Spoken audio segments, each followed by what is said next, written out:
কখনো ভাবিনি চলে যাবে তুমি আমাকে এভাবে কাঁদিয়ে, কখনো বুঝিনি ফিরে আসবে না আমার পৃথিবী রাঙিয়ে। কাউকে এমন কথা বলো না, পরে সরি বলতে হয়। কাউকে এমনভাবে দূরে সরিয়ে দিও না, পরে মিস করতে হয়। কাউকে এমন কষ্ট দিও না, পরে চোখের জল ফেলতে হয়। কাউকে ভালোবাসি বোঝানোর জন্য সবচেয়ে বড় অনুভূতি হলো কান্না করা, কারণ সবার জন্য কান্না আসে না। তার প্রতি কখনো ভালোবাসা থাকে না। জোর করে হাসা যাবে কিন্তু কান্না করা যাবে না। কষ্ট ছাড়া কেউ অশ্রু ঝরাতে পারে না, ভালোবাসা ছাড়া কোনো সম্পর্ক তৈরি হয় না।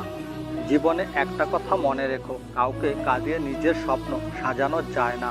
মানুষের প্রিয় হতে আর্থিক যোগ্যতা লাগে, অর্থশূন্য মানুষ কখনো কারো প্রিয়জন হয় না। আমাদের ভুলটা কোথায় হয় জানেন? গুরুত্ব না দেওয়া মানুষগুলোর কাছে আমরা গুরুত্ব খুঁজতে যাই।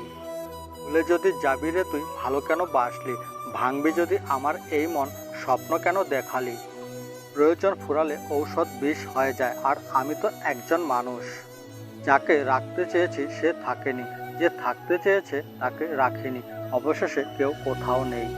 মানুষ সবচেয়ে বেশি কাঁদে তখন, যখন তার বেশি কাছের মানুষটি কোনো কারণ ছাড়াই তাকে সবচেয়ে বেশি কষ্ট দেয়। জীবনে ঠকার দরকার আছে, না ঠকলে তো আর জিততে পারবো না, যেমনটা তুমি ঠকিয়ে জিতে গেছো।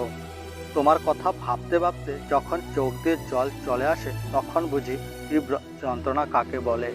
আমার গল্পের শেষ পাতায় লেখা থাকবে, আমি কখনো কারো প্রিয়জন হতে পারি নাই।